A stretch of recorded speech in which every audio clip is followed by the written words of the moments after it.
We all wish we could take a glimpse into the future now and again, but consider for one brief moment that we actually could.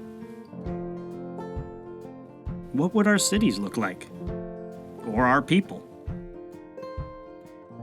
Well, if we take a brief stop at Deva's Cafe, all these questions and more will be answered by a very unlikely source.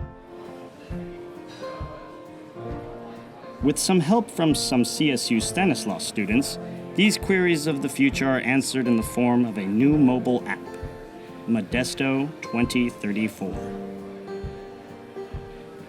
A type of choose-your-own-adventure game set 20 years in the future in the lovely city of Modesto, California, where your ending is based on the decisions you make. At the end of each story section, you will be given a choice, sending you to a new location in downtown Modesto to reveal the next part of the story.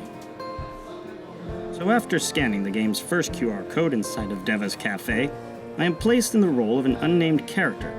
I am then told that my younger brother Bryson is passing Deva's Cafe looking rather jostled. I am presented with two options: ignore my brother and finish my cold cup of coffee, or find out why he's in such a hurry. Of course I choose the latter because I'm a good brother, plus he owes me some money. And thus my adventure starts. After a bit more exposition about my charlatan of a brother, I am told to go to the corner of J Street and 11th, where I am to call a certain phone number on a more than obvious flyer. After calling the number, I am given another choice. Either go to a cultural renaissance meeting at the Parklet on the corner of 10th and J Street, or the arts education meeting at the Valley Fountain. Swiftly, I choose the Parklet. Having arrived at the quaint little Parklet, I find that my character is no closer to reaching his brother. I am given a location-specific challenge. It discusses the possibilities of a beneficial recreational establishment. It is at this point in the game that my character takes a turn for the worse when he accidentally runs into some less than reputable characters that are also looking for Bryson about some financial issues. Once again, I am forced to make a decision, and I choose to protect my little brother by not telling them anything and proceed to Picasso's Cafe. Arriving at Picasso's, I run into Bryson and discover that I have unknowingly won the lottery. I am then given my final decision to either turn over my brother to the thugs or collect my lotto winnings and let my brother escape. For better or worse, he's still family, so I decide to help him out one last time. In the final epilogue, I am told that I am now an instant celebrity, with a stretch limo on its way to take me to the State Theater for a party with my closest friends, which just so happens to be our final destination in this game.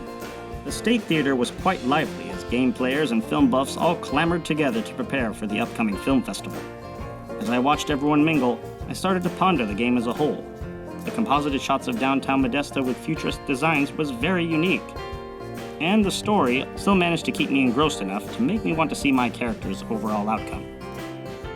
Feeling a bit pushed from this interactive experience, I figured it was time to call it a day and retreated myself back to the game's point of origin. So here we are again, back at Deva's, where this interesting game started. As I watched the city fade into the evening, I thought about how this little indie game was one that I will always look back upon fondly every time I am in Modesto.